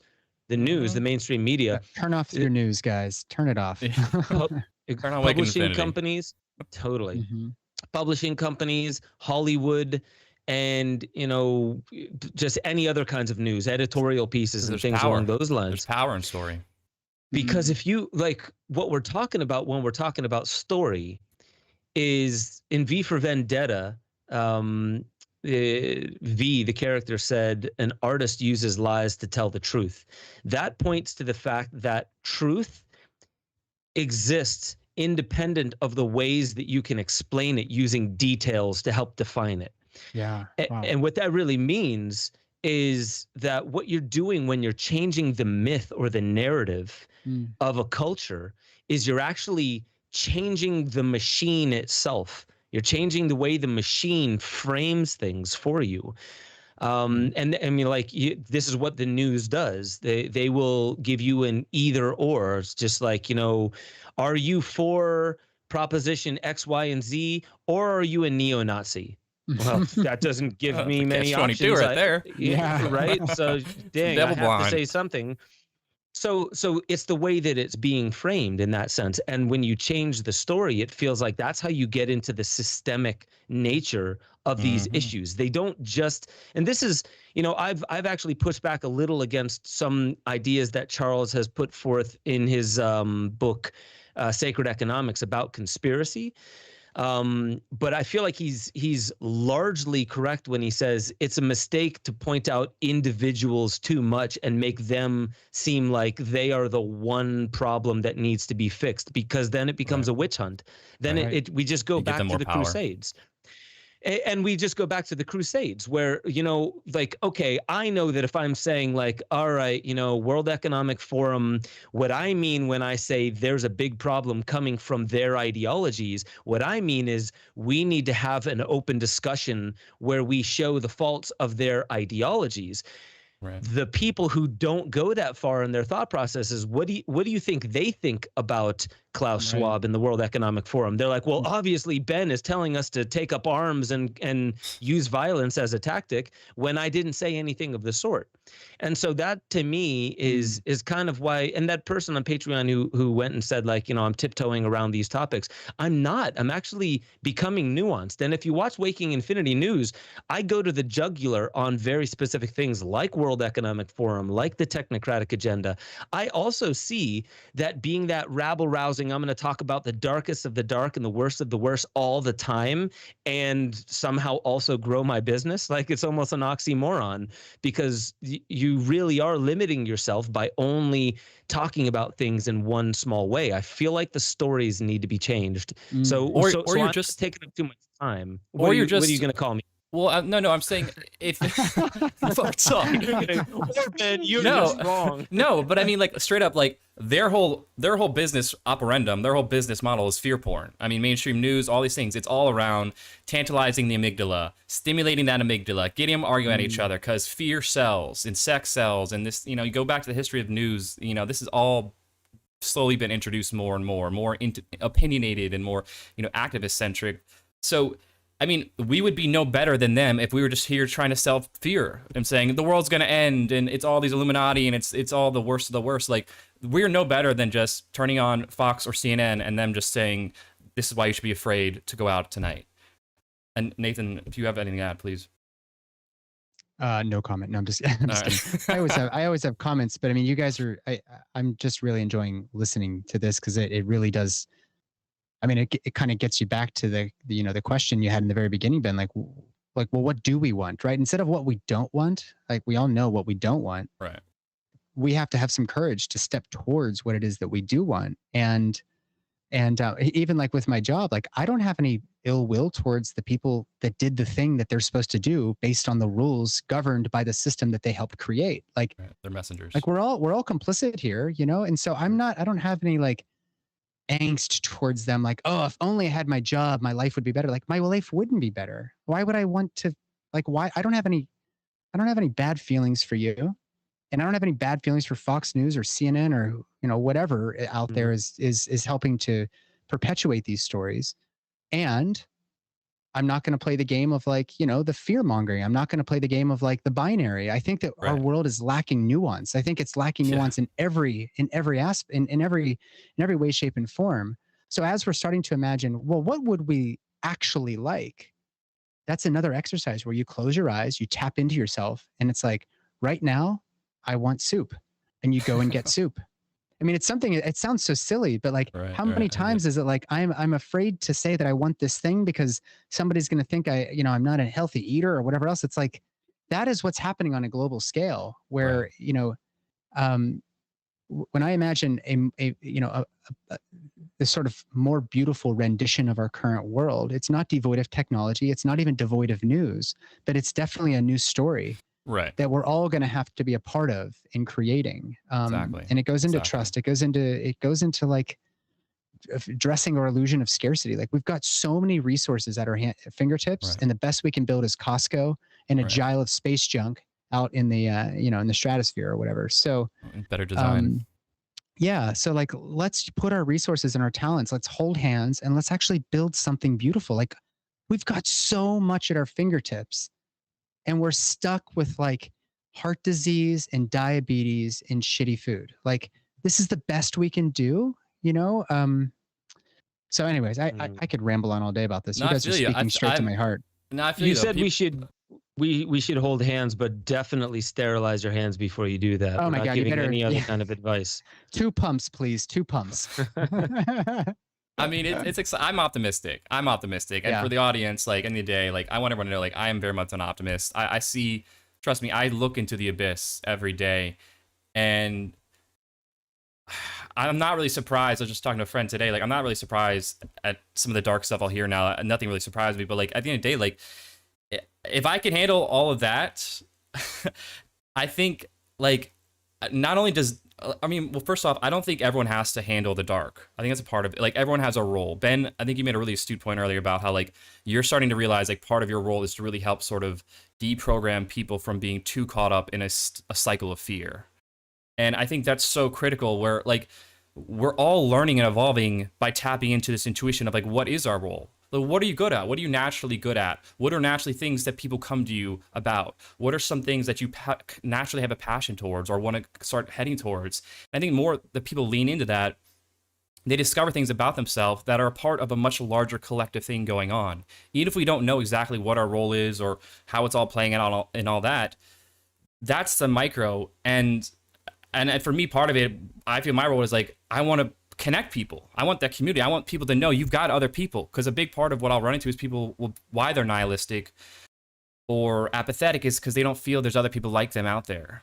Or they don't feel like they have an impact. Or they don't feel like they're having any fulfilling, purpose in life. And it's like, no, like, you just got to change that story and that perception. And you got to know there are people out there. But like, right.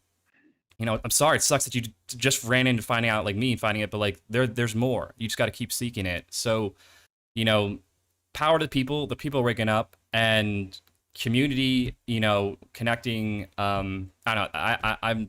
I love this. I really have enjoyed this a lot. And I think the audience can really take a lot from it because you're a great example of something that speaks to a much larger problem, specifically though, within the medical system.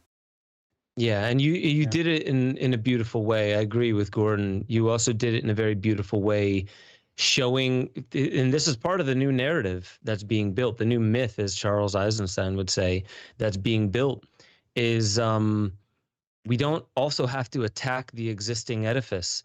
Yeah. Buckminster Fuller said, render it obsolete with something better. Right. Right. And I love that you're not attacking the system. And in fact, at the very beginning, you were like, I almost want to send them flowers to show them how grateful I am, which says a lot about you. But it's also so many people aren't going to realize that that's an option and it feels good. And the only difference between that option and the other option is we've been caught up in the other narrative. We've been so caught up in the other narrative that, hey, if anything about society ever disadvantages you, you can file a petition or you could file a lawsuit and we'll remunerate you to a certain dollar amount. Right. Oh, thank God, because money takes care of all those problems. That's exactly right. Yeah. I love what I'm seeing about your direction, and the way that you're handling what some would say is a huge misfortune. And all I've seen from you is since I've talked with you, since we've met, and you're just super excited about having having another child coming up here soon, adding to the family, stepping into a direction that better suits who you are now as opposed to who you were stepping into med school. And man, I'm just really excited to see where that heads for you. I wanted to ask, do you feel, because I almost feel, and I'm not a psychic, but I almost feel like you would be a great person to write a book. And I'm wondering if you have something in the works to kind of like show a full circle journey that you've gone through as an MD in this system, coming out of it without a chip on your shoulder, and in a sense, a message that's here to help us set us on a course that is inner driven rather than societally driven. Yeah. Well, that's very flattering. Thanks, Ben. I will probably eventually write a book, but I feel like every single day is I've got new ideas and I've got new visions and I've got new meditations, and my soul's guiding me right now. I think eventually it'll put itself down on paper. For me, what I'd really love to do is to get to help realize some intentional communities around the country where we can actually model this. So like you said, rendering the old system obsolete. Yeah. And kind of stepping up to the powers of control by saying, no, thanks. Like, I'm not going to play this game. I'm going to actually do things right. I think that there's actually a lot of power in that. And so, if I can be of any inspiration to people who are thinking these same things, like, you are not alone if you're thinking, wow, wouldn't it be great if we could have dinner with our neighbors every day? Like that sounds pretty great. Like, to just be able to get along with people. And every morning I wake up and I haven't done it since I got back from Austin from a recent trip, but I'd go to the garage, I'd blow a bag of like vaporized tobacco and like a cup of coffee and some like fresh juice or something. And I'll like start painting. And like I put some like East Forest radio on, I start dancing around. It's like, if I could do this all day long and have my wife and baby here, second baby on the way, like, this is all I would need. Like, we could live in this garage and I could dance and paint all day. I don't know. My wife probably wouldn't love that plan, but like what I'm getting at is that, like, how do you want to spend your time? Like, I just love this thought experiment of like, what do we actually want to create? And I want to be in support and sort of, shoulder to shoulder with anybody else who's actually having these visions. And there's a lot of people that feel this way. So back to your point, Gordon, all that we have to do is recognize we're not alone. Like, there's a lot of people feeling this way, and this is not all that there is. Yeah. This is not all that there is. Have you guys seen The Green Knight, the movie? No. Oh, wait. The Eddie Murphy movie or the soccer movie? No. That's the green. That's the green. The Green Field, or it's underrated. The Green Mile. The Green Giants. No, not the Green Mile. Not Green Giants. This is called The Green Knight. Green Lantern. Awesome. Not Green Lantern. Jackal. Is it a jackal? The Green Knight came out this year, and it's this it's based on a J.R.R. Tolkien book, and it's awesome. And it's about this knight who has to he's like playing this game with this like folkloric Green Knight, and it's intense. There's like a lot of like blood and heads falling off and that type of stuff, but there's some really, really deep truths that are clarified through this fictional tale.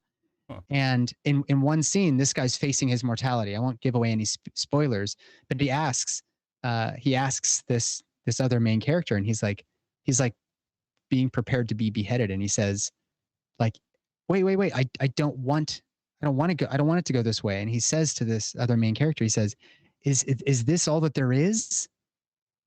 And the response is, what more ought there be? And there's this long, drawn-out pause in the way that they filmed it. It's beautifully done. But, what led to this point where it's like, is this just it? Like, is this just all that there is? Well, like, when you start to like look in the mirror and reflect, like, what ought there be? What else ought there be? It opens up this world of possibilities. And so you're not alone out there. Anybody listening, whoever listens to this, through the annals of time, we're all in this together. We all got a place. Like, let's fucking do it. Yeah. Let's build. Yeah. And that being said, how can I bring up some of your websites and so people can find you, so we can we can build more together? So here we go. Your main website. Yeah. And if you wanna, you can just talk about it at all. But this is your main one, and then I've got your other ones here. Yeah. So Beloved Holistics is my practice. I see people one-on-one in consultation. I don't work with insurance companies. So, it's not where I'm at right now. I probably never will be. You can sign up for consultation through the website. I do truly holistic OBGYN care, meaning we're doing all the lifestyle stuff like the diet, movement, breathing, hydration, mindset, etc. We're doing all that stuff, but also there's a lot of chakra work. I borrow a lot from Eastern modalities. We do a lot of conversation, a lot of storytelling. That's a kind of a mainstay of what I do, especially for women in pregnancy and birth and post-birth. And there's a lot of healing in that. So that's a big part of what I do. I'm also working, I do a lot of counseling around vaccines and COVID and all that other stuff because I'm open-minded and it's really about you. It's about where you're at and where you want to be. And I try to optimize the path forward. So that's the website there. You can book consultations through there. I also have a collaborator program for anybody out there who's a health coach. I get a lot of Czech professionals coming to me for this, doulas, birth workers, midwives, etc. So initially I was thinking, why don't I go and start attending home births? Because I think home birth is so great for so many women. But then I thought, well, why don't we just take a step back and push entirely all of my support behind reinstating the midwifery model of care as the standard, right? Because midwives do exactly what I do. What I do, like with the old man at the end of life, right? It's sitting there. It's being patient with the process. It's holding space for the birthing person, for the baby, for the dad. It's holding space for this incredible sacred thing to unfold. And that is midwifery was systematically displaced by a very financially white male driven obstetrics paradigm, right? Where it's no longer safe to have a baby at home with a dirty, stupid midwife who doesn't clean her hands. Come and do it in the hospital where you can do it safely here. And that's when we introduced all of our surgical instruments. We made it into a medical procedure. So it got me thinking, instead of doing that, instead of me getting in the way of midwives, let me get out of the way and let's actually push all of our support behind the midwifery model of care, which I think is the best way to receive pregnancy care. I truly do. It's better even than having me as your primary person. But when you're with a midwife, there may be opportunities for that midwife or even a health coach if you're working with them on something related to hormone balancing or infertility or chronic pelvic pain or endometriosis, any of these things, autoimmune conditions. They oftentimes will need to consult with a physician, but that's expensive. It takes it out of the comfort of their own home. And it sometimes actually detaches them from the midwifery care model because an OBGYN that sees them for consultation might say something like, well, this makes you high risk. And now the license of the midwife, like that, prohibits them from caring for the woman. So they can reach out to me anytime through my collaborator program, which is also linked on the website, so that they send me a message on Telegram or on email or whatever, and we just back and forth so that they can avoid altogether, that sort of undesired process. And it makes the patient feel better. They're getting optimal care. The midwife is consulting with a physician, or the health coach is consulting with a physician, and we have two heads in order to solve their problem, right? Yeah. So that's the collaborator program. That's kind of that's really, really, really where I'm putting a lot of my time. And so, so that's there. I also have like a peer review session for all the midwives that want to join in on that. I do that weekly. That's also available on the collaborator program site page. And then, yeah, I'm just trying to network with like-minded people who really want to heal themselves in their communities. I mean, this is where it's at. It's not insurance based. It's all out of pocket. But hey, like if you add up all the co-payments and all the premiums you've paid over the years for all that sometimes very crappy healthcare, you're spending way, way, way more than working with somebody who's going to give you the time and the space to sort of lean into an environment of healing. Definitely. I love it, dude. I love it. Michael Garcia in the chat said, would love to hear you guys talk about COVID and the vax if it's allowed and all the censorship. We're not going to get to that this time around. That is something we could spend a whole episode on. We're not going to, unfortunately, Michael, we're not going to get to that in this one. I do want to ask one more question because you used this term twice, and I remember hearing about this term specifically, which is birthing person.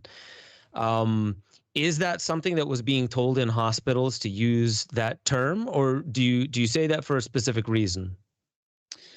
It's more of like an umbrella term, because I was getting, there was one person who, so for example, if you say like, oh, the mom who's birthing, that person might actually be a person who's going to be giving up their baby for adoption, or they may actually be a surrogate carrying a baby for somebody else, like their family member, because their family member had to have a hysterectomy early on. So it's really a more all-encompassing term. I've kind of gotten in trouble with that before, where it's like, oh, I'm not going to be a mom. I'm actually giving up my baby for adoption. And it's been like the most tragically challenging conversation for me and my partner. Wow. And something like that. So it's more just out of respect. And then if a person identifies themselves as, you know, I'm a powerful, you know, goddess birthing woman who's going to love the hell out of this baby, then you're now not a birthing person. You are a powerful goddess, divinely feminine. Yeah, you are Shiva. Yeah, right. Exactly.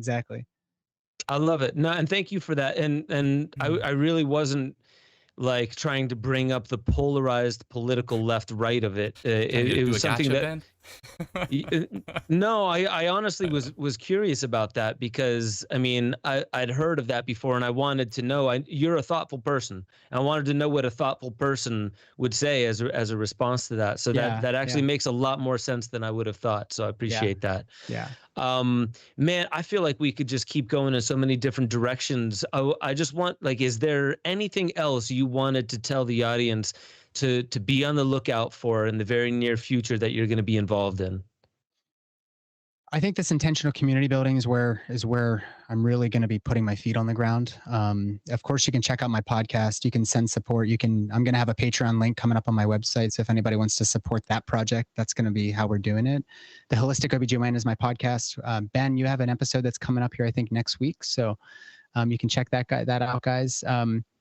Yeah, I mean, I think that getting conversation going is really where it's at. I'd love to hear from anybody that is resonating with any of these ideas, because I'm there. I'm like going to start building it, and, you know, building the life raft that everybody's looking for. So respect. So I appreciate the opportunity, Ben. Thank you so much for having me.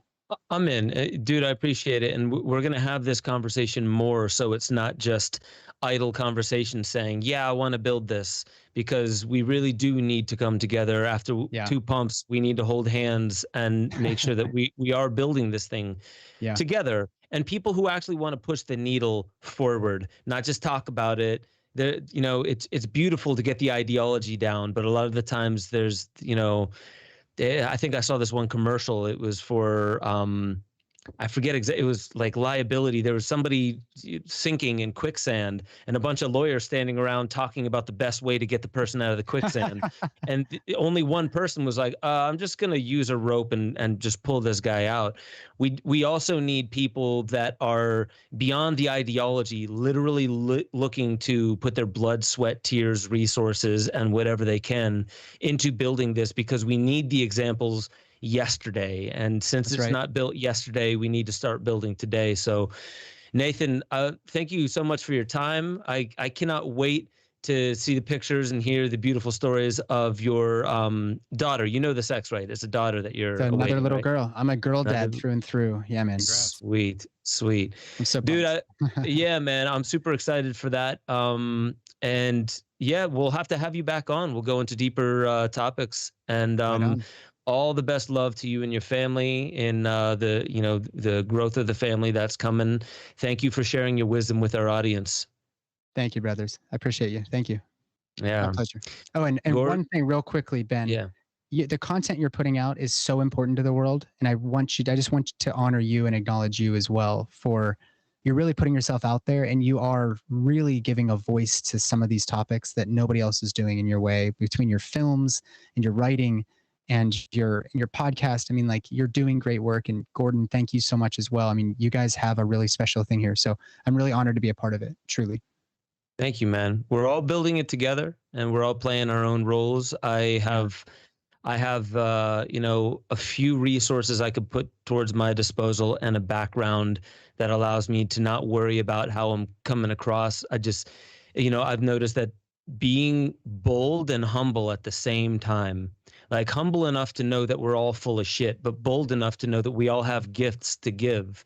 That's right. And I think as long as we all step into that and support one another stepping into it, not belittling them for the diversity that they're expressing, but loving them for the fact that they're out there saying it. That's right.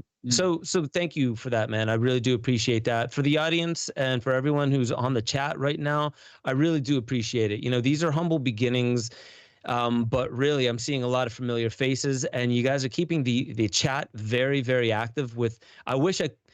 One of these days I'm going to just literally let the Thursday evening Ben Stewart podcast go to you all at home that are sitting there listening to this, commenting in real time, really adding to the conversation.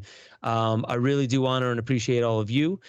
With that being said, we do this, and Nicholas says the music too. Ben has great music. Acoustic Fridays. That's right. I do Acoustic Fridays. So that'll be tomorrow. So we're all doing our part. Let's keep doing our part. I mean that the only reason why I keep doing this is because of you at home that really do validate. I don't need external validation, but the fact that I'm getting external validation that at least some of what I'm doing and what Gordon and I are building is useful, then we're just going to keep doing it. So like, don't pull any punches. If I'm becoming a shill and I'm not talking about World Economic Forum enough, you call me out on that shit. I mean it. I love you. We need you. Too. Exactly. Yeah. Part of my role. It's not echo chamber. No, they will not. Yeah, and you want to go to Gordo, you got to get through me. So that's right. We're eventually going to have the Ben Stewart podcast, which has 40 people on it, and just an army of strong opinions. That's it. So, ladies and gentlemen, we do this every Friday, every Thursday, Friday. I'm gonna start talking just like a normal person. Just breathe. This is hard. I think I'm giving birth right now. Every Thursday at 5 p.m., we do the Ben Stewart podcast. Every Friday, I do acoustic night covers. Every Monday, I do Waking Infinity News, and then I do a deeper dive that goes to the member section at benjosephstewart.com. That's where you can get access to all the stuff that I can't put on YouTube. I just have to say that, I mentioned this at the end of a lot of my Waking Infinity News, but you there at home are the most powerful and brilliant technology known to creation, but you need to wield it. It can't just sit there on the shelf. You need to dust it off and wield it. And that starts by using your voice and making those leaps of faith. Knowing you should do something, just voice it. It's hard. And some of the most beautiful, rewarding things that we can do in life are difficult. That does not exclude you from really stepping into your role, not trying to be somebody else, not trying to be a part of the machine, but becoming you. So with that being said, I love you all. I wouldn't do this and I couldn't do this without you all. And I can't wait to see you next week on the Ben Stewart podcast.